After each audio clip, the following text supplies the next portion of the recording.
अध्याय 11। नई सुबह। भोर का उजाला फैलने लगा था। रेडियो स्टेशन के दशकों पुराने अंधेरे को चीरती सूरज की किरणें अंदर आने लगी थीं। एक लंबी भयावह रात के बाद आखिरकार सवेरा हुआ। आरव, निहारिका और रोहन ने नीचे उतरकर विवेक वर्मा के शरीर के पास जाकर देखा। उसकी नब्ज खामोश थी। इतनी ऊंचाई से गिरने के कारण उसकी कहानी का अंत हो चुका था। खत्म, सब खत्म। ऊपर वाले ने न्याय किया। मालिनी जी को अब शांति मिलेगी। हाँ, दीदी आज मुक्त हो गईं। तीनों कुछ पल मौन खड़े रहे। फिर उन्हें एहसास हुआ कि अब पुलिस और प्रशासन को सूचना देना जरूरी है। पुलिस को फोन करते हैं और एम्बुलेंस को भी। हाँ, करो। निहारिका ने फोन निकालकर इमरजेंसी नंबर मिलाया। कुछ ही देर में नजदीकी थाने को घटना की सूचना दे दी गई। सुबह 6 बजे तक पुलिस मौके पर पहुंच चुकी थी। बहुत कुछ समझना पुलिस के लिए उलझन भरा था, मगर आरव, निहारिका और रोहन ने संयत होकर उन्हें पूरी घटना बता दी। 20 साल पुराने केस से लेकर आज रात तक की पूरी दास्तान।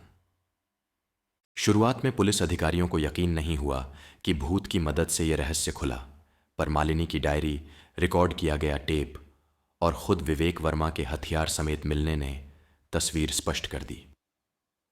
कुछ अधिकारी स्टेशन के अंदर पसरी ठंडक और अजीब माहौल को देखकर सिहर भी रहे थे। कई कानाफूसी कर रहे थे कि शायद वाकई यहां कुछ अलौकिक घटा है। पुलिस ने विधि अनुसार कार्यवाही की। विवेक वर्मा के शव को पोस्टमार्टम के लिए भेजा गया। घटनास्थल की तस्वीरें ली गईं और तीनों दोस्तों के बयान दर्ज हुए। तुम लोगों ने काफी बहादुरी दिखाई, वरना यह राज कभी ना खुलता। सर, बस एक आत्मा को न्याय दिलाना था। मलिनी शेखावत है ना नाम? उनका परिवार अब आप लोग ही हो। जी। पुलिस अपना काम करने लगी थी। तीनों दोस्त थके मगर संतुष्ट कदमों से स्टेशन के बाहर खुले में आ गए। सूरज उजाला फैला चुका था। उन्होंने दूर एम्बुलेंस में स्ट्रेचर पर ढके हुए शरीर को ले जाते देखा। उस पाप का अंत हो चुका था जिसने सालों तक एक आत्मा को कैद रखा। बाहर एम्बुलेंस के पास एक और स्ट्रेचर पर किसी का इलाज चल रहा था। वो बूढ़े चौकीदार काका थे जिन्हें पुलिस वालों ने सुबह बेहोशी की हालत में बरामद किया था। शायद रात फोन कॉल करने के बाद वे गिरकर बेहोश हो गए थे। काका! तीनों दौड़कर चौकीदार के पास पहुंचे। एक डॉक्टर उन्हें पानी पिला रहे थे। काका होश में आ गए थे। बच गए तुम लोग? सब खैरियत है? हाँ काका, हम ठीक हैं।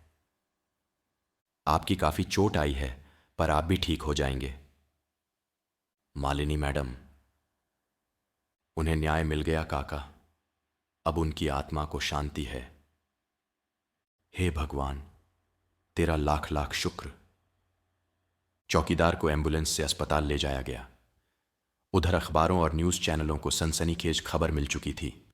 20 साल पुराने रेडियो जॉकी मौत केस का खुलासा, डायरेक्टर की करतूत बेनकाब जैसी सुर्खियां शहर भर में फैलने लगी थीं। कुछ ही दिनों में यह केस औपचारिक रूप से फिर खोला गया और तमाम सबूतों के आधार पर मालिनी की मौत को हत्या घोषित किया गया। विवेक वर्मा पर मरणोपरांत आरोप तय हुए और सरकारी रिकॉर्ड में अंततः न्याय की मुहर लगी। साथ ही मालिनी के परिवार की तलाश भी हुई। आरव ने स्वयं आगे आकर पुलिस और मीडिया को बताया कि वह मालिनी का भाई है जो अब तक अनजान था। यह खबर आग की तरह फैल गई। कई चैनलों ने आरव, निहारिका और रोहन को इंटरव्यू के लिए बुलाया। सबने विस्तार से बताया कि कैसे एक लोक कथा के पीछे छिपा सच उन्होंने खोज निकाला और कैसे मालिनी की आत्मा ने उनकी मदद की। हमने तो बस उनकी कहानी दुनिया को सुनाई है। असली हीरो तो खुद मालिनी जी हैं, जिन्होंने मरकर भी हार नहीं मानी। और हमें खुशी है कि उनकी आत्मा की मुक्ति के काम में हम भागीदार बन सके।